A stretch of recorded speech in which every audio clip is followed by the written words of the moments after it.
Assalamualaikum warahmatullahi wabarakatuh. Bismillahirrahmanirrahim. Kepada yang terhormat Bapak Aswam Masin selaku dosen pengampu mata kuliah fikih IAIN Ponorogo, dan tak lupa kepada teman-teman yang dirahmati Allah.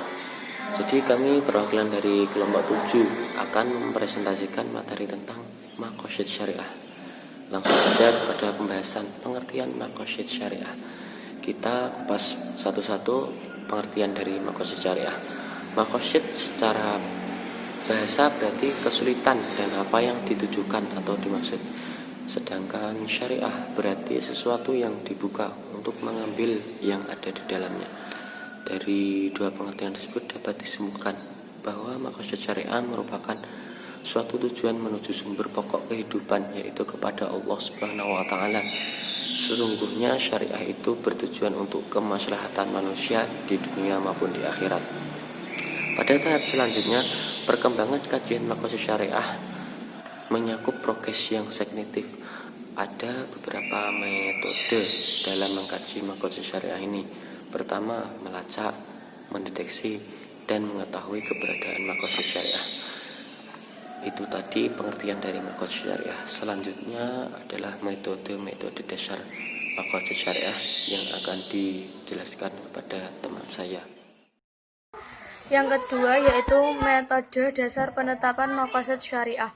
Secara umum, Imam Al-Ghazali menyatakan bahwa maqasid syariah dapat diketahui dari keterangan-keterangan Al-Quran, As-Sunnah, dan Ijma'. Selanjutnya, Izzuddin bin Abdissalam membedakan pendekatan dalam mendeteksi dan memahami maqasid syariah berdasarkan objek kajiannya. Untuk mendeteksi dan memahami maqasid yang bersifat diniyah, tidak ada cara lain untuk mewujudkannya kecuali melalui keterangan-keterangan normatif atau naqli, baik Al-Quran, As-Sunnah, Al-Ijma', Al-Qiyas, dan Al-Istidlal As-Sahih. Sementara untuk maqasid yang bersifat duniawiyah, pendekatannya boleh berdasarkan dari logika atau akli dan optimalisasi, penggunaan nalar dan rasio yang benar melalui serangkaian eksperimen. Kebiasaan dapat disimpulkan bahwa terdapat dua cara untuk mendeteksi dan memahami maqasid syariah, yaitu dengan pendekatan normatif dan pendekatan logika rasional. Metode pendekatan maqasid syariah menurut Abu Ishaq al-Asyatibi. Ulama-ulama berbeda-beda dalam rumusan metodologi penetapan maqasid. Perbedaan ini ada yang bersifat perbedaan substansi kebahasan, ada berupa perbedaan terminologi. Sementara Al-Asyatibi merumuskan bahwa penetapan maqasid syariah dapat ditempuh melalui 4 metode, yaitu mujarrad al-amr wa an-nahi al-ibtida at-tasihi. 2. Memperhatikan koneksi ilat dari setiap perintah dan larangan. Yang ketiga, memperhatikan semua maqasid dan tuntunan ilat tabi'ah. Yang keempat, tidak ada keterangan syar'i. Yang ketiga yaitu ada tingkatan maqasid syariah. Asy-Syabati membagi maqasid menjadi 3 kategori. Pembagian ini berdasarkan peran dan fungsi suatu masalah terhadap berlangsungnya kehidupan makhluk. 3 kategori tersebut antara lain, yang pertama yaitu ad-daruriyat.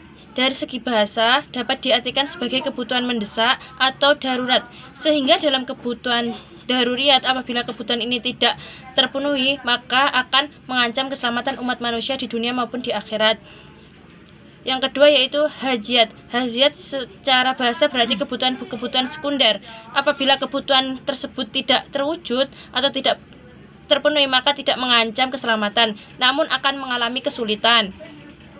Untuk menghilangkan kesulitan tersebut, dalam Islam terdapat hukum rukhsah atau keringanan, yaitu hukum yang dibutuhkan untuk meringankan beban, sehingga hukum dapat dilaksanakan tanpa rasa terkekang ataupun tertekan. Dengan demikian, bagi manusia, manfaat dari hiyat adalah untuk menghilangkan kesempitan, kesulitan, dan kesukaran yang dihadapi dalam kehidupan. Yang ketiga yaitu ada tahsiniyat, yang berarti hal-hal penyempurna. Tingkatan kebutuhan ini berupa kebutuhan perlengkap. Apabila kebutuhan ini tidak terpenuhi, maka tidak akan mengancam atau menimbulkan kesulitan.